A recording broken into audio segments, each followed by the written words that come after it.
Hey, hi, hello, and welcome back to my channel. Today I want to take you on a little journey through the books that shaped me, not just as a writer, but as a reader and a young woman trying to find her way. These are the stories that lit the first sparks of magic in me and made me want to tell stories of my own. So if you grew up in the early 90s or even the early noughties, you had a secret notebook, or you lived in your head more than the real world, this one's for you.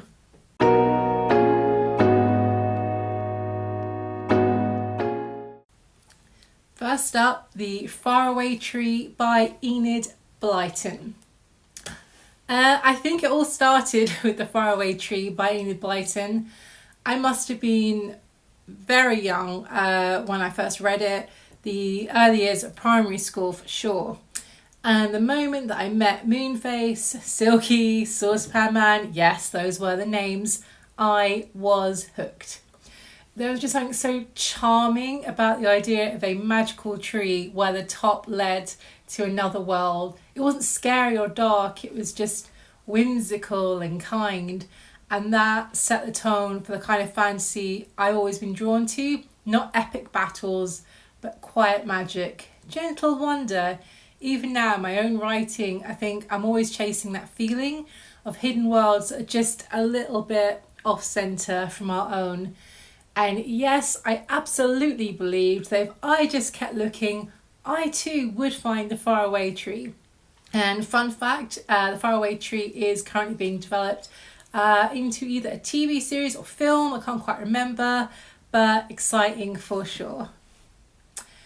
Next up, Mallory Towers, also by Enid Blyton. Mallory Towers. Yes, I was in my Enid Blyton era. It was very real. Mallory Towers was different. It wasn't magical, but it still had its own kind of enchantment. The friendships, the midnight feasts, the mischief. It was one of my kind of first tastes of very character-driven storytelling, and I was obsessed. I wanted to go to boarding school so badly based on the midnight feasts alone. And there's something about this cast of the strong female characters in this very kind of atmospheric location that really influenced how I think about story settings now. I love crafting this kind of intimate world where friendships especially are central to it. Next up is the Tied Knot series by Helen Dunmore. So, this story, it begins in a small coastal village in Cornwall, and it's where siblings Safi and Connor live with their mum. Their dad is a fisherman who mysteriously disappears at sea one night, and the official explanation is that he drowned, but Safi, she's convinced he's still alive and drawn away by something in the ocean. Of course, one day she meets a character called Faraway, who is a mysterious boy who lives under the water. He is a mer person, and he tells all about this hidden realm called Ingo. And of course, she goes on to discover that she can breathe underwater and move underwater, and that there is definitely a connection between her as a human girl and the mer, and of course the dad. It all factors in. And yes, it very much played into my childhood dream of wanting to be a mermaid.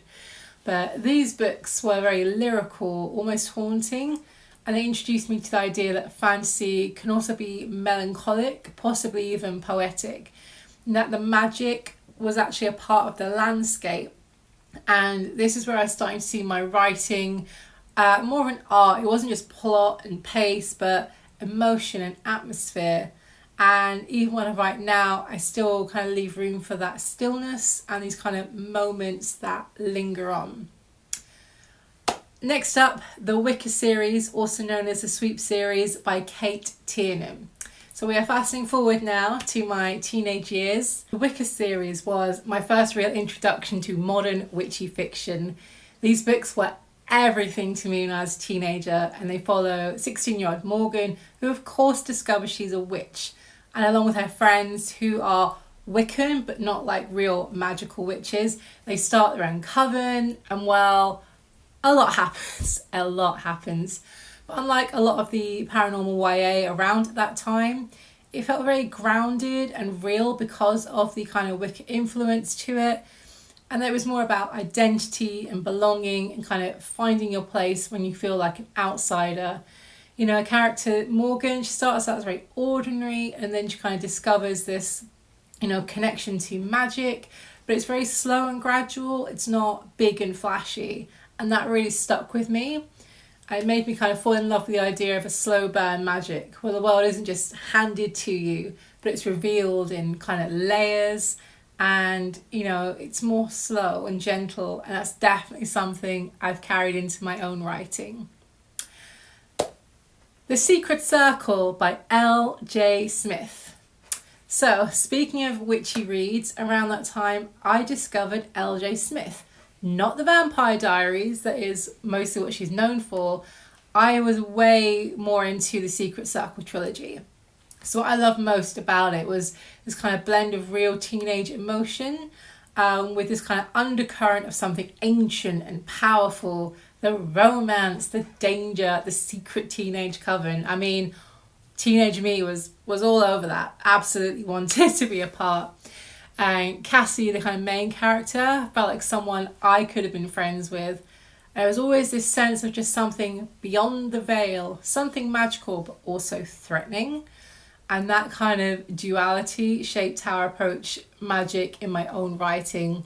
It wasn't just sparkles and spells, but it's a force that has consequences.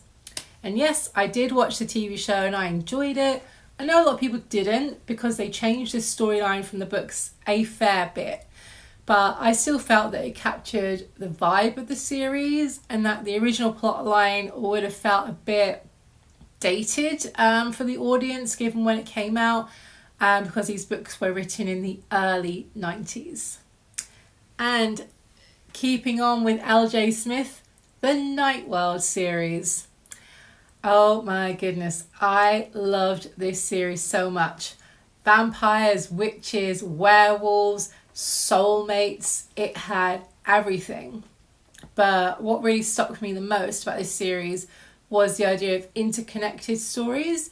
So each book focused on different characters, but they were all linked by the same world, the Nightworld. And that really kind of blew my mind at the time. It was my first experience of a shared universe where everyone's choices mattered, even in other people's stories. And it taught me that world building isn't just about setting, it's about legacy, about how one love story or an act of bravery can kind of ripple through time. Moving on to The House of Night by PC and Kristen Cast. This series was my teenage guilty pleasure. Vampire boarding school, yes, more boarding school, like no, still a teeny bit obsessed. Magical tattoos, goddess worship.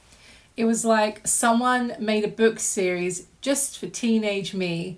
And say what you will about the writing, but this series gave me permission to be dramatic, to lean into myth and ritual, to explore feminine power through story. And honestly, it made writing look fun, like something that could be bold and messy and full of voice. And that really stayed with me. My characters can be soft, yes, but they're also fierce and unapologetically magical. And yes, looking back, it's kind of weird that these books were written by a mother and daughter, but it was the 2000s. It was a different time. Another fun fact, Kristen Cast, the daughter, has her own book out now. It's very spicy from what I can tell, which is not for me, but if you're interested, go check out her Instagram. She's sharing a lot about it. So, those are the books that built me. They taught me wonder, mystery, rhythm, romance, power, from the kind of whimsical magic of the Faraway tree to the friendships of Mallory Towers, and then of course into my full-blown witchy era with the Secret Circle, the Wicca series, Nightworld. Those years kind of shaped not just my reading taste, but my writing voice for sure. They showed me my magic in kind of all different forms, playful, dangerous, lyrical, empowering, and they made me want to tell stories of my own, ones that kind of blend friendship and magic. No boarding school story yet, but who knows in the future. So I'd love to know what books built you. I'd love for you to share your own magical reading memories down below. And if you enjoyed this little trip down memory lane, don't forget to like, subscribe, and maybe share it with a fellow book lover. Until next time, keep writing, keep dreaming, and stay cozy. Bye.